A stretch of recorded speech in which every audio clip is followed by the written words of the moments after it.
നമസ്കാരം. Lights camera action എന്ന നമ്മുടെ ചാനലിലേക്ക് ഒരിക്കൽ കൂടി സ്വാഗതം. ഞാൻ നിങ്ങളുടെ ശാന്തിയുള്ള ദിനേശ്. പണ്ടൊരു മഹതി പറഞ്ഞതാണ്, എൻ്റെ കുടുംബം ഒരു ഒന്നൊന്നര ഓർഡിനറി കുടുംബമായിരുന്നു. സാമൂഹ്യ കലാ രാജ്യപ്രവർത്തനങ്ങൾക്കായി ഒഴിഞ്ഞുവെച്ച കുടുംബമാണ് എൻ്റേത്. അതിനാൽ തന്നെ എൻ്റെ അച്ഛനോ മുത്തച്ഛനോ മുത്തച്ഛനോ വിവാഹം പോലും വേണ്ടാന്ന് വെച്ചു. ഫുൾ ടൈം സാമൂഹ്യ കലാ രാജ്യ പ്രവർത്തനങ്ങൾ മാത്രം. ഞാൻ എൻ്റെ മകളോടും പറഞ്ഞു, അമ്മയെപ്പോലെ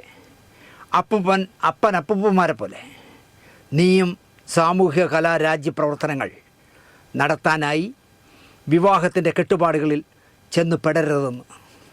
അക്ഷരം പ്രതി എൻ്റെ മോളതനുസരിച്ചു. അവളുടെ കുഞ്ഞിനോടും ഈ പാത പിന്തുടരണം എന്ന് പറഞ്ഞിട്ടുണ്ട്. ഉറപ്പായിട്ടും എൻ്റെ മോളുടെ കുഞ്ഞും ആ പാത തന്നെ പിന്തുടരും. കാരണം എൻ്റെ കുടുംബം എക്സ്ട്രാ ഓർഡിനറി കുടുംബമാണ്.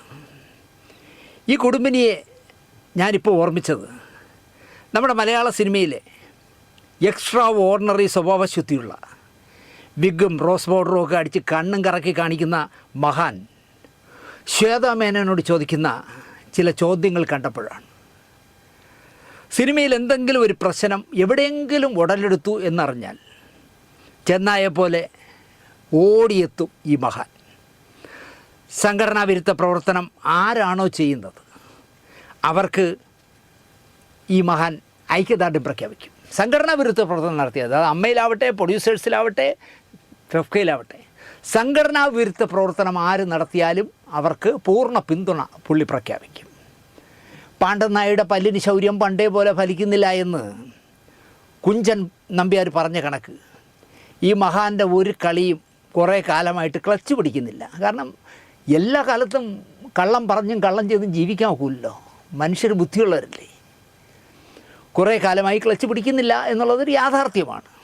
എന്നാലും ശ്വേതയ്ക്ക് ഒരു ചൂണ്ടയിട്ടിരിക്കുന്നു കക്ഷി. ശ്വേത ആ ചൂണ്ടയിൽ കൊത്തില്ല എന്നാണ് എൻ്റെ വിശ്വാസം. ബുദ്ധിയുള്ള സ്ത്രീയാണ് ശ്വേത.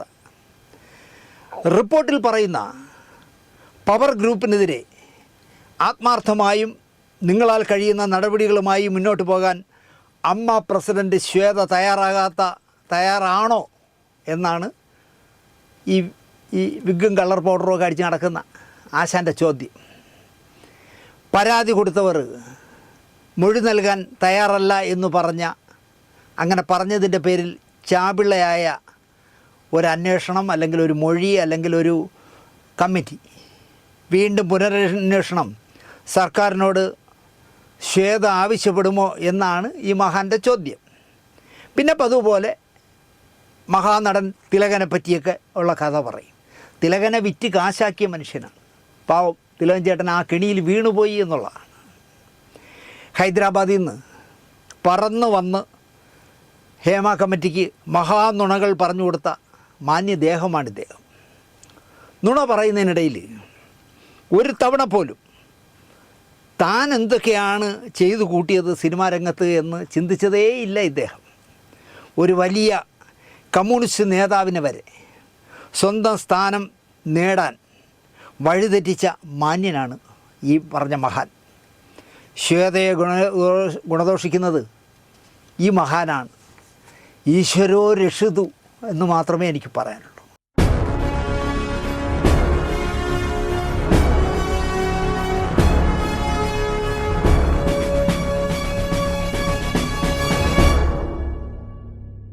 നമസ്കാരം. പുതിയ വാരഫലത്തിലേക്ക് എല്ലാവർക്കും ഹൃദയംഗമമായ സ്വാഗതം. ശവമേന്ന് വിളിച്ചാലും അൻപോടെ വിളിക്കണമെന്നാണ് ഞാൻ എൻ്റെ അമ്മയിൽ നിന്ന് പഠിച്ചത്. സഹിഷ്ണുത കുറയുന്ന ഒരു കാലത്തിലൂടെയാണ് നമ്മൾ കടന്നു പോകുന്നത്. എന്ത് എന്ന് ചോദിച്ചാൽ തെറിവിളിയും കൊല്ലുമെന്ന ഭീഷണിയും ആടിയും ഇടിയും ഒക്കെയാണ് ഇപ്പോൾ ഉത്തരം. യൂട്യൂബ് സാർവത്രികമായതോടെ ആർക്കും എന്തും ആരെയും വിളിക്കാം പറയാം എന്ന കാലമാണ്.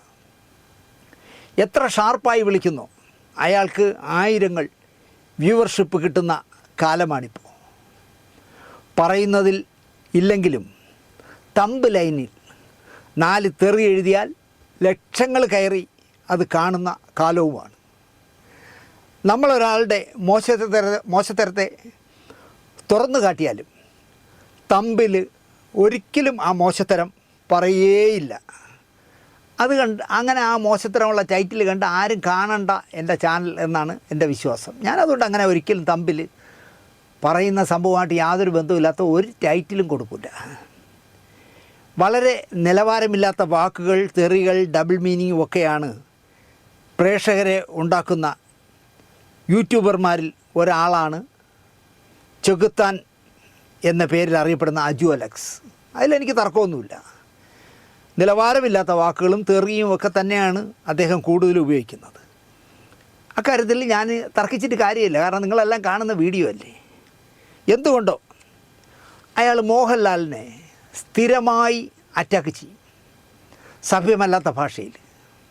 കുറച്ചു കാലമായി മോഹൻലാലിനെ ചെകുത്താൻ ഒന്നും പറയുന്നുമില്ല. ഇപ്പോൾ കുറേ കാലമായിട്ടൊന്നും പറയാറില്ല. ചെകുത്താൻ എന്നല്ല, അതിലും ഡോസ് കൂട്ടി പറയുന്നവർ വന്നാലും തന്നെ ബാധിക്കുന്ന പ്രശ്നമായി എടുക്കാത്ത, പാറയ്ക്ക് കാറ്റ് കുടിച്ചതുപോലെ കാണുന്നയാളാണ് മോഹൻലാലും. അധികമാർക്കും ആ ക്ഷമയുള്ളതായി എനിക്ക് തോന്നുന്നില്ല.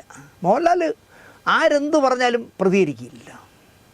ഇക്കഴിഞ്ഞ ദിവസം ചെകുത്താൻ രാത്രിയിൽ ഭക്ഷണം കഴിക്കാൻ എടപ്പള്ളി ടോൾ ബൂത്തിനടുത്തുള്ള ഏതോ കടയിൽ ചെന്നപ്പോൾ നല്ല ലഹരിയിൽ വീണ 3 ചെറുപ്പക്കാർ, നീ ലാലേട്ടനെ തെറി പറയുമോടാ എന്ന് ചോദിച്ച് അജു അലക്സ് എന്ന ചെറുപ്പക്കാരനെ അല്ലെങ്കിൽ ചെകുത്താനെ ക്രൂരമായി തല്ലിച്ചതച്ചു. അയാൾ പോലീസിനെ അറിയിച്ചിട്ട് ആശുപത്രിയിൽ പോയപ്പോൾ അവിടെയും യുവമാർ ചെന്ന് ആക്രോശിച്ചത്രേ. ആൻ്റണി അറിഞ്ഞാലും മോഹൻലാൽ ഇതൊന്നും അറിയാനിടയില്ല. നടിയെ ആക്രമിച്ച കേസിൽ പറയും പോലെ മുൻപ് കൊടുത്ത കൊട്ടേഷനാണോ ഇത് എന്നും അറിയില്ല. എന്തായാലും മോശമായിപ്പോയി എന്നേ ഞാൻ പറയൂ. കാരണം ആശയത്തെ ആശയം കൊണ്ട് വേണം നേരിടാൻ എന്ന പക്ഷക്കാരനാണ് ഞാൻ. ഒരു ചെറുപ്പക്കാരൻ സഭ്യമല്ലാത്ത വാക്കുകൾ ഉപയോഗിച്ച് മോഹൻലാലിനെ പറഞ്ഞാൽ അദ്ദേഹത്തിന് പ്രശ്നമില്ലെങ്കിൽ ഈ ഫാൻസ് എന്ന് പറഞ്ഞ് നടക്കുന്ന അലവലാദികൾ ഒരു ചെറുപ്പക്കാരനെ 3 പേരൊക്കെ ചേർന്ന് തല്ലി ചതയ്ക്കുക എന്ന് പറഞ്ഞാൽ വളരെ മോശമായിപ്പോയി എന്നേ എനിക്ക് പറയാനുള്ളൂ. വിനാശകാലെ വിപരീത ബുദ്ധി എന്ന് പറയാറുണ്ട്. ഏകാധിപതികൾ എവിടെ ആയാലും തകർന്നു പോയിട്ടുണ്ട്. കലിയുഗത്തിൽ സത്യത്തിന് മൂല്യമില്ല, സ്നേഹമില്ല, സഹായിച്ചവരെ വഞ്ചിക്കുന്നു. ശ്രീകൃഷ്ണൻ തന്നെ പറഞ്ഞിട്ടുണ്ട്. ഇതൊക്കെ പറയുന്നത് ബാക്കിയുടെ പറഞ്ഞിട്ട് പറയാം. ആർ ബാലകൃഷ്ണപിള്ളയുടെ കൂടെ നടന്ന്, അദ്ദേഹത്തിൻ്റെ തണലായി നടന്ന്, അദ്ദേഹത്തിൻ്റെ ആനുകൂല്യങ്ങൾ പറ്റിയ ചില ആളുകൾ ഇറങ്ങിയിരിക്കുകയാണ്. എൻ്റെയും ആനുകൂല്യം പറ്റിയിട്ടുണ്ട്. എൻ്റെ കാലിൽ തൊട്ട് തൊഴുത് പോയിട്ടുള്ളവർ പത്തനാപുരത്തും കൊട്ടാരക്കരയിലും എനിക്കെതിരെ ഇപ്പോൾ പറയുന്നുണ്ട്. ഞാൻ NSS പ്രതിനിധി സഭയിലൊക്കെ പറഞ്ഞു വിട്ട ആളുകളാണ് കാലിന്മേൽ കാലും കയറ്റി ഇപ്പോൾ ഇരിക്കുന്നത്. അതിലൊരു കുഴപ്പമില്ല. സത്യം അവസാനം ജയിക്കും. സിനിമയിൽ പോലും ആദ്യം വില്ലന്മാർ ജയിക്കും, അവസാനം നായകനായിരിക്കും വിജയിക്കുക. മന്നം സവാതി എപ്പോഴും തുറന്നു കൊടുക്കണം. കുന്നിക്കോട്ടെ നായർക്ക് തൊഴണമെന്ന് തോന്നിയാൽ, മന്നം സവാതിയിൽ തൊഴണം എന്ന് തോന്നിയാൽ അവസരം നൽകണ്ടേ? സുരേഷ് ഗോപിയോട് വിരട്ടൊന്നും വേണ്ട. സുരേഷ് ഗോപി ഇന്ത്യയിലെ ഒരു മന്ത്രിയാണ്. മന്ത്രിയായിരിക്കുമ്പോൾ അദ്ദേഹത്തെ മന്ത്രിയായി കാണണം. ഇന്ത്യയുടെ വൈസ് പ്രസിഡൻറ്റിൻ്റെ കൂടെ ഇരിക്കാനായത് എനിക്ക് അഭിമാനകരമായ മുഹൂർത്തമാണ്. ഡൽഹി നായർ, കൽക്കട്ട നായർ എന്ന് പറയുന്നത് കേരളത്തിനകത്ത് പ്രവർത്തിക്കുന്ന സംഘടനയാണല്ലോ NSS. പുറത്ത് കരയോഗങ്ങളില്ല. അമേരിക്കയിൽ പോലും ഇപ്പോൾ നല്ല കരയോഗങ്ങളുണ്ട്. അവരെ പ്രോത്സാഹിപ്പിക്കണം. 3 കൊല്ലമേ ഡയറക്ടർ ബോർഡിൽ ഞാൻ ഇരുന്നിട്ടുള്ളൂ. നീതിയും നീതികേടുമൊക്കെ തീരുമാനിക്കുന്നത് സമൂഹമാണ്. നീതിമാനോടാണ് ദൈവം കൂടുതൽ ചേർന്ന് നിൽക്കുന്നത്. ഉടച്ചു വാർക്കലൊക്കെ തനിയേ വന്നോളൂ. എവിടെ? NSSൽ. സുരേഷ് ഗോപി പറഞ്ഞതിന് മറുപടിയില്ല. ഉടച്ചു വാർക്കണമെന്നാണ് സുരേഷ് ഗോപി പറഞ്ഞത്, അതിന് മറുപടിയില്ല. പക്ഷേ തന്നെത്താൻ NSS ഉടച്ചു വാർത്തോളൂ എന്നാണ് പറയുന്നത്. സോഡാ കുപ്പിയിൽ ഗോലി ഇട്ടതുപോലെയാണ്, ഉടച്ചാലേ ഗോലി എടുക്കാനൊക്കെ. എനിക്കറിയില്ല, എൻ്റെ നല്ല സുഹൃത്താണ് സതീശൻ. ആര്? VD സതീശൻ. അദ്ദേഹം ആരെയും ആക്ഷേപിക്കുന്ന ആളുമല്ല. പത്തനാപുരത്തെ കുന്നിക്കോട് NSS കരയോഗത്തിലെ ആധ്യാത്മിക പഠന ക്ലാസ് ഉദ്ഘാടനം ചെയ്ത ശേഷമാണ് ഇത്രയും മഹത് വചനങ്ങൾ പറഞ്ഞത്. പറഞ്ഞ ആളെ നിങ്ങൾക്ക് പിടികിട്ടി കാണും. നമ്മുടെ പഴയ മന്ത്രി KB ഗണേഷ് കുമാറാണ് ഇത്രയും പറഞ്ഞത്. വലിയ വലിയ കാര്യങ്ങളാണ് പുള്ളി പറഞ്ഞിരിക്കുന്നത്. പക്ഷേ അവിടെയും ഇവിടെയും തൊടാതെ ചില കാര്യങ്ങൾ, NSSനെ സോഡ കുപ്പിക്കകത്ത് കിടക്കുന്ന ഗോലി പോലെ, ആ ഗോലി എടുക്കണമെങ്കിൽ കുപ്പി പൊട്ടിക്കണം. അപ്പോൾ അതായത് NSSനെ പൊട്ടിച്ചാലേ സുകുമാരൻ നായരെ ഒപ്പിക്കാൻ പറ്റും. ഗോലി സുകുമാരൻ നായരാണല്ലോ. പക്ഷേ ഞാനത് പറയില്ല. പിന്നെ NSSനെ അടിമുടി പൊളിച്ചെടുക്കും എന്ന് സുരേഷ് ഗോപി പറഞ്ഞാൽ ഞാനതിന് മറുപടി പറയില്ല. ഇങ്ങനെ അവിടെയും ഇവിടെയും തൊടാതെയാണ്. ഗണേശൻ മുമ്പ് അങ്ങനെ ആയിരുന്നില്ല, ഷാർപ്പായിട്ട് പറയുമായിരുന്നു. എൻ്റെ അച്ഛൻ്റെ സ്ഥാനമാണ് NSS general secretary Sukumaran Nair സാറിന് ഞാൻ നൽകുന്നത് എന്ന് സ്വന്തം അച്ഛനുമായി പോരിലായിരുന്ന സമയത്ത് പറഞ്ഞ ആളാണ് എൻ്റെ സ്നേഹിതൻ ഗണേശൻ. അദ്ദേഹം മറന്നുപോയോ എന്നെനിക്കറിയില്ല. എനിക്ക് എൻ്റെ അച്ഛൻ്റെ സ്ഥാനമാണ് സുകുമാരൻ നായർ സാറെന്നേ പറയും. MLA സ്ഥാനവും പോയി, പത്തനാപുരം താലൂക്ക് തലവൻ്റെ സ്ഥാനവും പോയി, NSS ഡയറക്ടർ ബോർഡ് സ്ഥാനവും പോയി, എല്ലാം പോയി നിൽക്കുകയാണല്ലോ ഗണേശൻ ഡയറക്ടർ ബോർഡിൽ ഉള്ളപ്പോഴാണല്ലോ സുരേഷ് ഗോപി എന്ന നായർ ബജറ്റ് ചർച്ച നടക്കുന്ന ഹാളിലേക്ക് അനുവാദം ചോദിക്കാതെ ചെന്ന് കയറിയത്. ഇപ്പോൾ BJPയുടെ സംസ്ഥാന കമ്മിറ്റി നടക്കുമ്പോൾ ആരോടും ചോദിക്കാതെ ഞാനല്ല ഗണേശൻ കയറി ചെന്നാലും കയറ്റുമോ? ഉത്തരം സിമ്പിളാണ്. BJPയുടെ സംസ്ഥാന കമ്മിറ്റി യോഗം നടക്കുകയാണ്, കോർ കമ്മിറ്റി യോഗം നടക്കുകയാണ്. അവിടേക്ക് ദിനേശ് ആരുമല്ലാത്തതുകൊണ്ട് കുഴപ്പമില്ല, ഇറക്കിവിടാം. MLA ആയിരുന്ന മുൻ മന്ത്രിയായിരുന്ന ഗണേശൻ കയറി ചെന്നാൽ ഇറക്കിവിടാതിരിക്കുമോ? ശബരിമല സ്ത്രീ പ്രവേശന വിവാദം കത്തി നിൽക്കുമ്പോൾ രാഷ്ട്രീയ കളി കളിക്കാൻ തന്നെയാണ് ചോദിക്കാതെ ചെന്ന് കയറിയത് എന്ന് അരി ആഹാരം കഴിക്കുന്ന മലയാളിക്കെല്ലാം നന്നായിട്ട് അറിയാമെന്നാണ് എൻ്റെ വിശ്വാസം. അതിന് തന്നെയാണ്, ഒരു കളി കളിക്കാനാണ് സുരേഷ് ഗോപി NSSൻ്റെ ഡയറക്ടർ ബോർഡ് ജനറൽ ബോഡി നടക്കുമ്പോൾ അതിനകത്ത് മെമ്പറല്ലാത്ത ആൾ കയറി ഇങ്ങ് ചെന്നത്.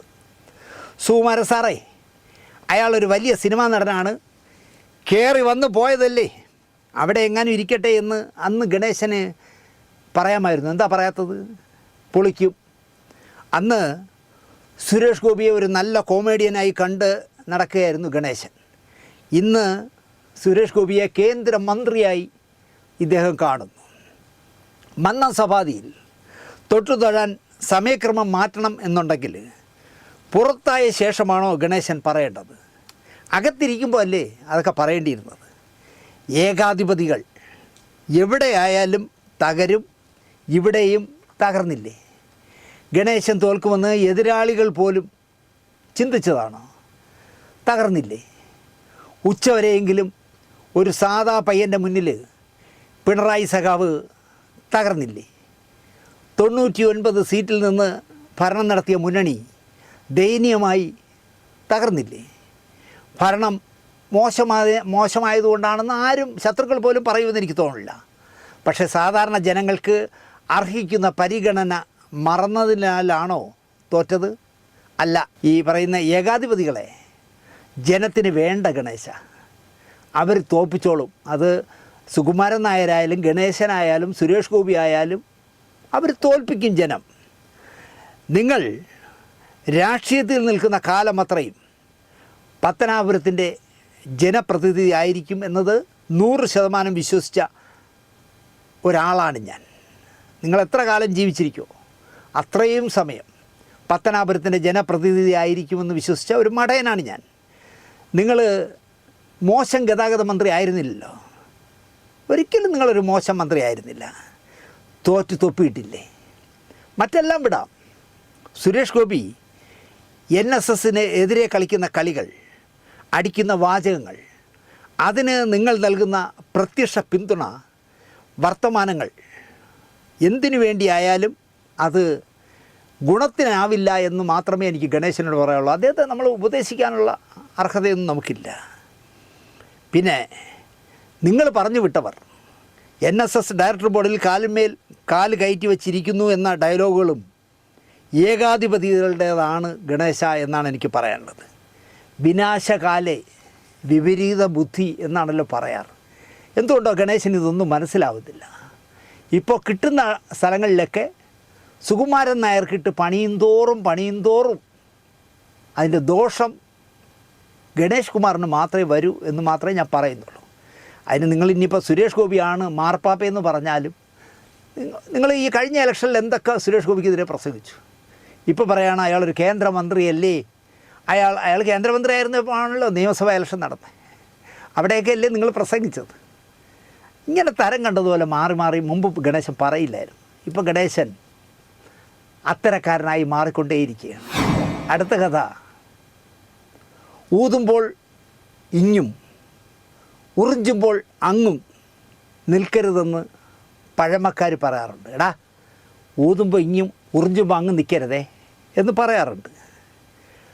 അമ്മ റിട്ടേൺ പ്രസിഡൻറ്റ് ശ്വേതാജി ഈ പഴമൊഴി കേട്ടിരിക്കാൻ ഇടയില്ല. ബോംബെ വാസിയല്ലേ, ബോംബെയിലല്ലേ ജനിച്ചു വളർന്നത്. അതുകൊണ്ട് ഈ പഴമൊഴിയൊന്നും കേൾക്കാൻ ന്യായമായും വകയില്ല. ഒരാൾ പോലും ആവശ്യപ്പെടാതെ തൻ്റെ 17 അംഗ വിവരം കെട്ട കമ്മിറ്റി രാജിവെച്ചിരിക്കുന്നു, ഇനി നിങ്ങൾ എന്തോ ചെയ്തോ എന്ന് പറഞ്ഞ് പേയിളകിയതുപോലെ ജനറൽ ബോഡിയിൽ നിന്നും ഇറങ്ങി ഓടിയത് ശ്വേതാജിയാണ്. ആരും അവരോട് പറഞ്ഞില്ല നിങ്ങൾ രാജിവെക്കണമെന്ന്, ഒരാളും പറഞ്ഞില്ല. അവരാണ് ഞാൻ അടക്കമുള്ള ഞങ്ങളെ 17 അംഗ കമ്മിറ്റി ഇതാ പുല്ല് രാജിവെച്ച് എന്ന് പറഞ്ഞ് ഇറങ്ങി ഓടിയത്. പുറത്ത് വരുമ്പോൾ നല്ലൊരു കോള് കാത്ത് പത്രക്കാർ ക്യാമറയൊക്കെ ആയിട്ട് നിൽക്കുകയായിരുന്നല്ലോ. അപ്പോൾ ആവേശമൂത്ത് ഞാൻ അമ്മയുടെ പ്രാഥമിക അംഗത്വം തന്നെ രാജിവെച്ചിരിക്കുന്നു എന്ന് പറഞ്ഞതും ശ്വേതാജിയാണ്. അപ്പോൾ ജനറൽ ബോഡി അമ്മയെ നാഥനില്ലാ കളരിയാക്കാതിരിക്കാൻ ഒരു അഡ്ഹോക്ക് കമ്മിറ്റി രൂപീകരിച്ചു. രമേഷ് പിഷാരടി MLA തലവനുമാക്കി. 2 നാൾ നല്ല ശാന്തമായിരുന്നു. പിന്നെ പിഷു വിളിച്ച ഫോൺ വിളിയിൽ പിഷു പറഞ്ഞത് മാത്രം പുറത്തു വിട്ട് ശ്വേതാജി ആഘോഷിച്ചു. ശ്വേതാജി തിരിച്ചു പറഞ്ഞതൊക്കെ അങ്ങ് മാച്ചളഞ്ഞു. പിഷു പറഞ്ഞതിനെ മാത്രം ഹൈലൈറ്റാക്കി പുറത്തു വിട്ടു. പിന്നാലെ ഞാനിതാ അമ്മയിലേക്ക് മടങ്ങുന്നു, എനിക്കെൻ്റെ നിരപരാധിത്വം തെളിയിക്കണം എന്ന് പറഞ്ഞ് ശ്വേതാജിയുടെ മടക്കം അമ്മയിലേക്ക്, അതും കോടതിയിൽ കളവ് പറഞ്ഞ് വിധി സമ്പാദിച്ചുകൊണ്ട്. ജോയ് മാത്യു അടക്കം നാണമുള്ളവർ സ്വയം രാജിവെച്ചു, നാണമില്ലാത്തവർ മൗനം പാലിച്ചു. കോട്ടയത്ത് നിന്നും നട്ടല് വാങ്ങിച്ചാൽ നാണം വരേണ്ട കാര്യമില്ലല്ലോ. പറയാമെന്നത് ഇതൊന്നുമല്ല. ശ്വേതാജി പുതിയൊരു നമ്പർ ഇറക്കുകയാണ്. ഇപ്പോൾ ഹേമ കമ്മിറ്റിയിലെ കുറ്റ ആരോപിതരുടെ കൈവശം അമ്മയെ വിട്ടു കൊടുക്കില്ല അത്രേ. ഹേമ കമ്മിറ്റിയിൽ കുറ്റ ആരോപിതരായ ഒരുത്തൻ്റെ കയ്യിലും ഞാൻ അമ്മയെ വിട്ടു കൊടുക്കില്ല എന്നാണ് പറയുന്നത്.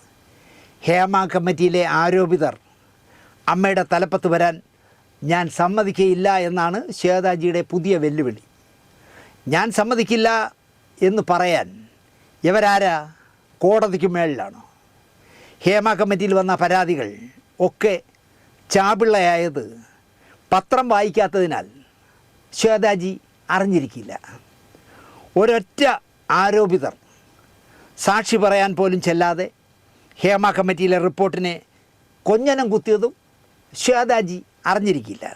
മാത്രമല്ല, കുറ്റം പറഞ്ഞവരിൽ ഒരുത്തി കുഞ്ഞമ്മയുടെ മകളെ അണ്ണാച്ചിമാർക്കോ റെഡ്ഡിമാർക്കോ കാഴ്ചവെക്കാൻ കൊണ്ടുപോയി അകത്തായി. ശ്വേതാജി അറിഞ്ഞോ എന്നെനിക്കറിയില്ല. അവരൊക്കെയാണ് ഹേമ കമ്മിറ്റിക്ക് പരാതി കൊടുത്ത മഹത് വ്യക്തികൾ. ശ്വേതാജിക്ക് ഇഷ്ടമുള്ളത് അവരെയൊക്കെയാണ്. മറ്റൊരു പരാതിക്കാരി പെങ്കൊച്ചാണെങ്കിൽ സ്വന്തം കഷ ഉയർത്തി കാണിച്ചിട്ട് നീണ്ടു വളർന്നു കിടക്കുന്ന രോമം ക്യാമറയിൽ ഷൂട്ട് ചെയ്ത് കാണിച്ചിട്ട് ഞാൻ നട്ടു വളർത്തുന്ന നിബിഡ വനം എന്ന് ചിത്രം സഹിതം പോസ്റ്റ് ഇടുന്ന സദ്ഗുണ സമ്പന്നയായ ഒരു കുട്ടിയായിരുന്നു. ഈ ശ്വേത കമ്മിറ്റിക്ക് അല്ല ഹേമ കമ്മിറ്റിക്ക് പരാതി കൊടുത്ത ഒരു മഹതി. നിങ്ങൾ ആലോചിച്ച് നോക്കൂ, ഒരു പെങ്കൊച്ച്, പ്രായമായ ഒരു പെങ്കൊച്ച്, കല്യാണം കഴിച്ചാൽ ഒരു 6 മാസത്തിനകം 4 പിള്ളേരെ പിറക്കാനുള്ള ആരോഗ്യമുള്ളൊരു പെങ്കൊച്ച്, സ്വന്തം കൈ ഉയർത്തി വെച്ച് കഷത്ത് വളർന്നു കിടക്കുന്ന മുടി മുഴുവൻ ഫോട്ടോയിലെടുത്തിട്ട് ഞാൻ കഷ്ടപ്പെട്ട് വളർത്തിയെടുക്കുന്ന നിബിഡ വനം എന്ന് പോസ്റ്റ് ഇടണമെങ്കിൽ സദ്ഗുണസമ്പന്ന തന്നെ ആയിരിക്കും ആ പെങ്കൊച്ച്. ഇവരെയൊക്കെയാണ് ശ്വേതാജിയുടെ കാഴ്ചപ്പാടിൽ അബലകളായ പാതിവൃത്യമുള്ള തരുണീമണികൾ. ശ്വേതാജി അങ്ങനെയാണ് അവർക്കൊക്കെ മാർക്കിടുന്നത്.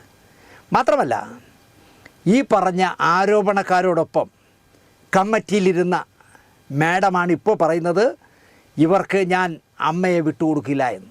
അന്തസ്സുണ്ടായിരുന്നെങ്കിൽ ഇവരെ കൂടെ ഞാൻ കമ്മിറ്റി ഇരിക്കില്ല എന്ന് അന്ന് പറയണമായിരുന്നു. മോഹൻലാലൊക്കെ പ്രസിഡൻ്റായിരിക്കുന്ന കാലത്ത് ശ്വേതാജി പറയണമായിരുന്നു. ഒരു ജനറൽ ബോഡി കൂടി ഇനി വീണ്ടും വിളിച്ചാൽ ബുള്ളറ്റ് പ്രൂഫ് ഇട്ട് ഉരുക്കിലുണ്ടാക്കുന്ന ചട്ടയിലെ പുറം വസ്ത്രമിട്ടേ ജനറൽ ബോഡിക്ക് മേഡത്തിന് വരാൻ പറ്റൂ എന്നാണ് പലരോട് സംസാരിച്ചപ്പോൾ എനിക്ക് തോന്നിയത്. അല്ലാതെ ഇപ്പോൾ ഇടുമ്പോഴത്തെ ആർഭാട ഡ്രസ്സ് ഇട്ടുകൊണ്ട് വന്നാൽ പോരാ, അതിൻ്റെ പുറത്ത് ബുള്ളറ്റ് പ്രൂഫും മെറ്റലിലുണ്ടാക്കുന്ന തകര ഷീറ്റിലൊക്കെ ഉണ്ടാക്കുന്ന ഡ്രസ്സും ഒക്കെ ഇട്ട് വേണം വരാൻ. അത്രയ്ക്ക് നല്ല വെറുപ്പാണ് അമ്മയിലെ പാവപ്പെട്ട അംഗങ്ങൾക്ക് നിങ്ങളെ. അല്ല, കമ്മിറ്റിയിലുള്ളവർക്കല്ല. ഒരു നേരത്തെ മരുന്ന് വാങ്ങാൻ 5000 രൂപ കൈനീട്ടം കിട്ടിയെങ്കിൽ, ഒരു വർഷത്തിൽ 10000 രൂപ മരുന്നിന് കിട്ടിയിരുന്നെങ്കിൽ, കയറി കിടക്കാൻ ഒരു വീട് കിട്ടിയിരുന്നെങ്കിൽ എന്നൊക്കെ ആഗ്രഹിക്കുന്ന ഒരുപാട് പാവങ്ങൾ അതിലുണ്ട്. അവർക്കാർക്കെങ്കിലും കൺട്രോൾ പോയി കൂട്ടത്തോടെ നിലത്തിട്ട് ചവിട്ടും അവർ ചിലപ്പോൾ എന്നാണ് എനിക്ക് പേടി. ചിലപ്പോൾ അങ്ങനെ ചെയ്തോളൂ. സഹി കെട്ട ഗതി കെട്ടാ പുല്ലും തിന്നും എന്ന് പറഞ്ഞ പോലെ സഹി കെട്ടാൽ ഈ 5000 രൂപ കൈനീട്ടത്തിന് വേണ്ടി ഇരിക്കുന്ന പാവങ്ങൾ, എടി ദ്രോഹി, നീ ഞങ്ങളുടെ സംഘടനയെ തൊലച്ചിട്ടേ പോവുള്ളൂടി മറ്റവളെ എന്ന് ചോദിച്ചിട്ട് ചവിട്ടി കൂട്ടിയാൽ കഥ മാറും. അമ്മയുടെ ചരിത്രത്തിൽ ഇത്രയും നാറിപ്പോയ ഒരു ചെയർപേഴ്സൺ ഇല്ല. വെറുപ്പ് സമ്പാദിച്ചവരിലും 1ാം സ്ഥാനത്ത് ശ്വേതാജിയാണ് എന്നുള്ളത് തർക്കമില്ലാത്ത കാര്യമാണ്. ഉള്ള സമയം കൊണ്ട് അഡ്വോ കമ്മിറ്റി ചെയർമാൻ സ്ഥാനം രാജിവെച്ച പിഷുജി പറയുകയാണ്, ഞാൻ രാജിവെച്ചത് വച്ചത് തന്നെ. മറ്റ് ചിലരെ പോലെ രാജിവെച്ചിട്ട് അമ്മയിലേക്ക് ഞാൻ ഓടിക്കയറിയൊന്നുമില്ല എന്ന്. അതായത് ശ്വേത ഓടിക്കയറിയ പോലെ ഞാനില്ല എന്നാണ് പിഷുജി പറയുന്നത്. ലൈംഗിക ആരോപണ വിധേയർക്ക് ഇനി അമ്മ നേതൃസ്ഥാനം നൽകില്ല എന്ന് ശ്വേതാജി അടിച്ചു പറയുന്നു. സ്വന്തം ശരീരം കണ്ട കരീബിയൻസിനൊക്കെ കൊത്തിപ്പെറുക്കാൻ കൊടുക്കുന്നവർക്ക് സ്ഥാനം നൽകില്ല എന്ന് പക്ഷേ ശ്വേതാജി പറയുന്നില്ല. അതും കൂടെ പറയണമായിരുന്നു. വല്ല കരീബിയൻസും വന്നാൽ കോവളത്തുള്ള റിസോർട്ടുകളിൽ കൊണ്ടുവന്ന് സ്വന്തം ശരീരം 5-10 ലക്ഷം വാങ്ങിച്ചിട്ട് കൊത്തിപ്പറിക്കാൻ കൊടുക്കുന്നവർക്കും അമ്മയിൽ ഇനി ഭരിക്കാനുള്ള അവസരം ഞാൻ നൽകില്ല എന്ന് ദൃഢപ്രതിജ്ഞ ശ്വേതാജി ചെയ്യണമായിരുന്നു. ഞാനൊരു സീരിയൽ ചെയ്യുന്ന സമയത്ത് ഞാനും എൻ്റെ ഷൂട്ടിംഗ് ക്രൂവും കോവളത്തെ ഒരു റിസോർട്ടിൽ ഒരു കറുപ്പൻ സാഹിബിൻ്റെ കൂടെ കെട്ടിപ്പിടിച്ച് നടക്കുന്നവരെ, സിനിമാക്കാരിയായ ഒരാളിനെ ഞങ്ങളെല്ലാവരും കണ്ടിരുന്നു. അവർക്കൊക്കെ നേതൃപദവി നൽകുമോ ശ്വേതാജി എന്നാണ് എനിക്ക് ചോദിക്കാനുള്ളത്. പെണ്ണുപിടിയന്മാരെ മാത്രമല്ല, ആൺപിടിച്ചുകളെയും ഒഴിവാക്കണ്ടേ ശ്വേതാജി എന്നാണ് എനിക്ക് ചോദിക്കാനുള്ളത്. വ്യാജ മിനിറ്റ്സൊക്കെ കോടതിയിൽ കൊടുത്ത് സ്റ്റേ ഒക്കെ വാങ്ങിക്കാൻ പറ്റും. എതിർപക്ഷത്തെ ഉണ്ണാക്കന്മാർ ചിലപ്പോൾ മിണ്ടില്ലായിരിക്കാം, അവളെ എങ്ങനെ കൊണ്ടടിക്കിട്ട് എന്ന് പറഞ്ഞ് മിണ്ടാതിരിക്കുമായിരിക്കും. പക്ഷേ അതല്ലല്ലോ ന്യായം. CPM, കോൺഗ്രസ്, BJPക്കാർ അമ്മയിലുണ്ടായിട്ടും എന്നെ മാത്രം 14 വർഷമായി രാജ്യം ഭരിക്കുന്ന പാർട്ടിയുടെ ആളായി ചിത്രീകരിക്കുന്നതിൻ്റെ ഗുട്ടൻസ് ശ്വേതാജിക്ക് മനസ്സിലാകുന്നതേ ഇല്ലത്രേ. 14 വർഷം ആയില്ല കേട്ടോ ശ്വേതാജി, നിങ്ങളുടെ കണക്ക് തെറ്റിപ്പോയി. 12 കഴിഞ്ഞേ ഉള്ളൂ, 13 തേയാൻ പോണേ ഉള്ളൂ. പറഞ്ഞുതരാം. ശ്വേതാജി അമ്മ ഭരിച്ചാൽ അദാനി ഗ്രൂപ്പ് 15 കോടി നൽകും എന്ന് പറഞ്ഞത് അമ്മയിലെ ഒരു പെണ്ണുപിടിയനുമല്ല, കൊച്ചിയിലെ കഴിഞ്ഞ 5 വർഷക്കാലം BJPയുടെ കൗൺസിലറായിരുന്ന പത്മജ മേനോനാണ് അദാനി 15 കോടി രൂപ ശ്വേതാജിക്ക് കൊടുക്കും അമ്മയ്ക്ക് വേണ്ടി എന്ന് പറഞ്ഞത്. അല്ലാതെ അമ്മയിലെ ഒരു പെണ്ണുപിടിയനും ഇത് പറഞ്ഞിട്ടില്ല. കേട്ടുകേഴ്വിയില്ലാത്ത ഒരു അമ്പലം കമ്മിറ്റി 75 ലക്ഷം അമ്മയ്ക്ക് സ്പോൺസർ ചെയ്യുകയും ഞാനൊന്ന് കിണിച്ച് കാണിച്ചാൽ 2 കോടി വേണേൽ തരും എന്ന് പറഞ്ഞതും ഈ പെണ്ണുപിടിയന്മാരല്ല, ശ്വേതാജിയാണ് പറഞ്ഞത്. അതും BJPക്കായി ദല്ലാൾ പണി ചെയ്യുന്ന ആൾ തരും എന്നാണല്ലോ നിങ്ങൾ പറഞ്ഞത്. ലോക തരികിടയും തട്ടിപ്പും കൊണ്ട് നടക്കുന്ന രാജ്യം ഭരിക്കുന്ന പാർട്ടിക്ക് PRO വർക്ക് ചെയ്യുന്ന ഒരു പരമകള്ളൻ പാലക്കാട്ടുണ്ട്. പറയുന്നത് സംവിധായകൻ എന്നാണ്. ഈ കളികൾക്കെല്ലാം ശ്വേതാജിക്ക് സൂത്രധാരകനായി നിൽക്കുന്നത് ഈ പാലക്കാട്ട് തരികിടയാണ്. അപ്പോൾ അരിയാഹാരം കഴിക്കുന്ന സ്വബോധമുള്ളവർ പോലും ശ്വേതാജി രാജ്യം ഭരിക്കുന്ന പാർട്ടിക്കാരിയാണെന്ന് പറയും. പുരിഞ്ചിത എന്നാണ് എനിക്ക് ചോദിക്കാനുള്ളത്. അങ്ങനെ എനിക്ക് ചോദിക്കാനുള്ളൂ. നിങ്ങൾ ചായ്വ് എവിടെയാണെന്ന് ഈ പറഞ്ഞ ഉദാഹരണങ്ങളിൽ നിന്നൊക്കെ ശ്വേതാജി മനസ്സിലാക്കിക്കൊള്ളൂ. വിനാശകാലെ വിപരീത ബുദ്ധി. പണ്ട് ഒരു സ്കൂൾ മാഷ് അറബി ക്ലാസ് എടുത്തുകൊണ്ടിരിക്കുമ്പോൾ ഒരു ചോദ്യം ചോദിച്ചു. നാം ഭക്ഷിക്കുന്ന ഭക്ഷണത്തിൽ ഈച്ച എന്നൊരു പച്ചി വീണാൽ ആ ഭക്ഷണം ഭക്ഷിക്കാമോ മമ്മതയെന്ന് അറബി അധ്യാപകൻ അബൂബക്കർ കുഞ്ഞ് ചോദിച്ചു. നാം ഭക്ഷിക്കുന്ന ഭക്ഷണത്തിൽ ഈച്ച എന്നൊരു പച്ചി വീണാൽ ആ ഭക്ഷണം ഭക്ഷിക്കാമോ മമ്മദേ എന്നാണ് ചോദിച്ചത്. തിന്നുട മാഷേ എന്ന് മമ്മദ് മറുപടി പറഞ്ഞതും മാഷ് വടി കൊണ്ട് ഒരൊറ്റ അടി കൊടുത്തിട്ട് ചോദിച്ചു, ഡാ നമുക്കേ ഈച്ച എന്ന് പറഞ്ഞ പച്ചി ഇമ്മടി ചെറിയ പച്ചിയല്ലേ, അതെടുത്ത് കളഞ്ഞിട്ട് നിനക്കങ്ങ് തിന്നുടടാ നമുക്ക് എന്ന് പറഞ്ഞ് വീണ്ടും ഒരു അടിയോടെ വെച്ച് കൊടുത്തു. എന്നിട്ട് മാഷ് പരതി നടന്നു. ഇതേ ചോദ്യം മാഷ് സലീമിനോട് ചോദിച്ചു. മമ്മദിന് അടി കിട്ടിയത് മനസ്സിലാക്കി സലീം ബുദ്ധിപൂർവ്വം ഉത്തരം പറഞ്ഞു, പച്ചിക്കാം മാഷേ പച്ചിക്കാം. ഒറ്റ അടി ചൂരൽ കൊണ്ട് പിടപ്പിച്ചിട്ട് ഒരു പച്ചി വീണ ഭക്ഷണം കഴിക്കാൻ പാടാ നമുക്ക് എന്നായിരുന്നു കുഞ്ഞ് മാഷിൻ്റെ ചോദ്യം. പച്ചി വീണതല്ലേടാ, ആ ഭക്ഷണം എങ്ങനെ ഭക്ഷിക്കും എന്നാണ് ചോദിച്ചത്. വീണ്ടും മാഷ് ക്ലാസ്സിൽ പരതി നടന്ന് ഇതേ ചോദ്യം മാഷ് റഹീമിനോട് ചോദിച്ചു. നിസ്സംഗനായി നിന്ന് റഹീം പറഞ്ഞത് എക്കെ അറിഞ്ഞൂടാ മാഷേ എന്നായിരുന്നു. എനിക്കിത് അറിഞ്ഞൂടാ എന്നാണ് അവൻ പറഞ്ഞത്. നമ്മുടെ പ്രശസ്ത തിരക്കഥാകാരൻ അകാലത്തിൽ മരിച്ചുപോയ ലോഹിതദാസ് മരിച്ചിട്ട് 17 വർഷം കഴിഞ്ഞ ശേഷം അദ്ദേഹത്തിൻ്റെ അടുപ്പക്കാരായിരുന്ന സിബി മലയിലും കിരീടമുണ്ണിയും ദിനേശ് പണിക്കരുമൊക്കെ പറയുന്ന കഥകൾ കേൾക്കുമ്പോൾ അറബി ഭാഷനോട് റഹീം പറഞ്ഞ ഉത്തരമാണ് എനിക്ക് ഓർമ്മ വരുന്നത്. എനിക്ക് അറിഞ്ഞൂടാ മാഷേ എന്ന ഉത്തരമാണ് ഓർമ്മ വരുന്നത്. അമ്പഴത്തിൽ കരുണാകരൻ മകൻ ലോഹിതാഷൻ എന്ന AK ലോഹിതദാസ് പറഞ്ഞ ഒരു കമൻ്റുണ്ട്. എന്നെ അംഗീകരിക്കാത്തവർ ഞാൻ മരിച്ചാൽ എന്നെ ചർച്ച ചെയ്യുമെന്ന് ദീർഘവീക്ഷണത്തോടെ പറഞ്ഞ ആളാണ് AK ലോഹിതദാസ്.